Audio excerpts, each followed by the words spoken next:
welcome to my bare naked face. Today I'm doing a makeup tutorial video. I actually already tried to film this video once, but during the time I filmed it, I was experiencing like a really big acne breakout. I remember filming it and not feeling unhappy or anything, but when I was going back and editing the footage, I remember feeling super self-conscious, like I couldn't put this on the internet. But you know, I thought I'd give this another go because I don't really want to hold myself back because of what I think other people are going to think of me. So today I thought I'd do a makeup tutorial, but also just couple that with a little bit of my acne stories throughout the years because I don't know, I just felt like talking about it and hopefully someone finds this useful.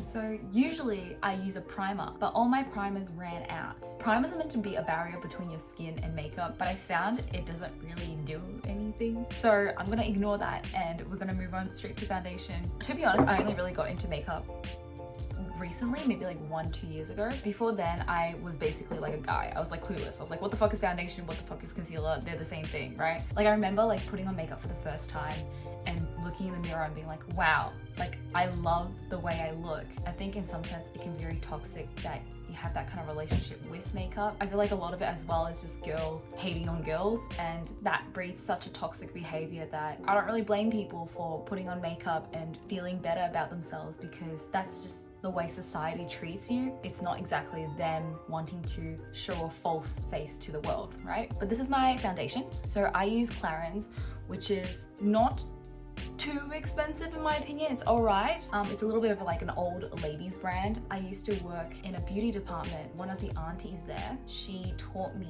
how to use makeup and she worked at Clarins, so I got some products from her. Basically I put like a couple drops on my hand and then I kind of just like tap it out. Look, I don't have any rhythm or rhyme doing this. I kind of just smack it on my face like so. But yeah, let's talk about my acne journey. I got my acne at like the ripe age of 11, I think, in primary school. I hit puberty pretty early on in my life. I remember when I was in year 6, this year 1 kid came up to me and was like, what are all those dots on your face? Because I had like so much acne up here, it was like crazy. But back when you're like 11 and 12, no one really cares that much. And that was like the first time I kind of was aware like, oh, this is like changing the way people perceive me. Is this enough foundation? I don't know. I'm not paying attention to my face. Can't really tell. Another thing is like cameras are so bad at capturing your appearance. Like sometimes I feel like cameras are too HD and they capture my acne way more than I can see it in a mirror. My next product, which is concealer, which is also from Clarins.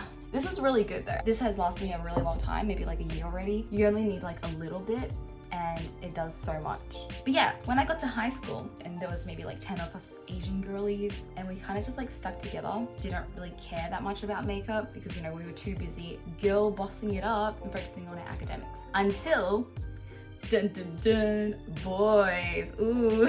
I feel like this is like the turning point in every female friendship. Suddenly, if you like had guy friends, you were like kind of cool, you know? You were like the cool girl. I remember there was this guy and he like ranked the girls in our friendship group and I felt so much validation from it, which is completely just like bullshit, right? I don't know, suddenly you get so much attention from 15-year-old boys and your whole view changes and it's no longer about how smart you are. Anyway, back to acne. Acne is like associated with bacteria on your face, and like I knew I was washing my face every day, I was drinking water, you know, I was eating healthy, like I was doing the most. I was doing everything I could. Your mood and stress levels really control your acne. Whenever I went through really stressful periods of my life, like I would suddenly have huge breakouts of stress. If it was really extreme, I wouldn't get my period for 2-3 months. And it's just all hormonal. Every time I traveled or went on holiday or when breaks came around, my acne would just magically disappear. And I realized that all these different acne treatments that I was doing weren't doing jack shit because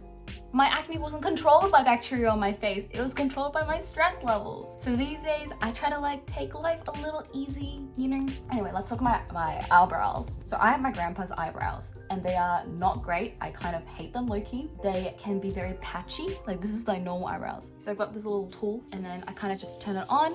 Wait, I'll look in the mirror, maybe not the phone. Oh.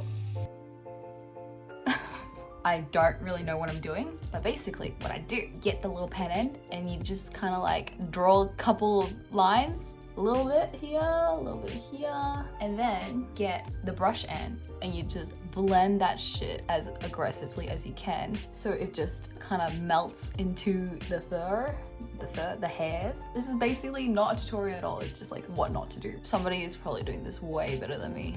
But anyway, good enough. But yeah, acne, stress. Stress is bad. Hold on, I'm gonna just shut up because I can't do my eyeliner that well. Ooh. Ah! I poked myself in the eye. Oh. Make it a little thicker. Oh.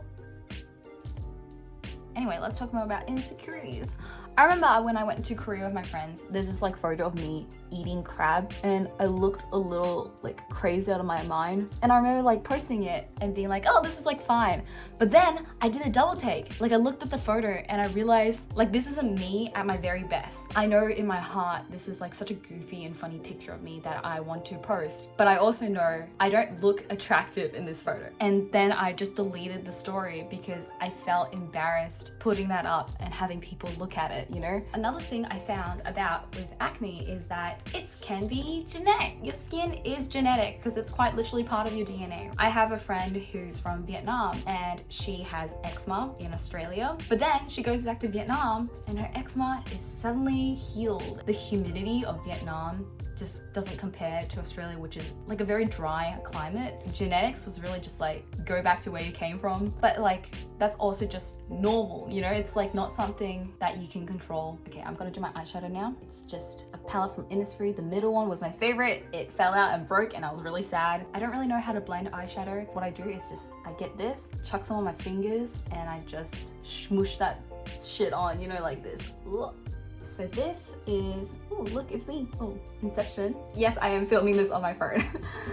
But this is like a Japanese finishing powder. I think it makes your makeup stay on more. Anyway, back to my Vietnamese friend. Acne treatments, a lot of them, they dry out your skin. Some people have the opposite problem, which is your skin is producing so much oil because you're drying it out, you know, because homeostasis. Once I did try to use like rosehip oil to oil up my skin. My skin was no longer producing heavy amounts of oil to balance me drying it out. Anyway, lip stuff. A Clarins lip thinger. It's kind of like a lip balm, but tinted. So it's like 2-in-1. It's perfect for lazy people like me.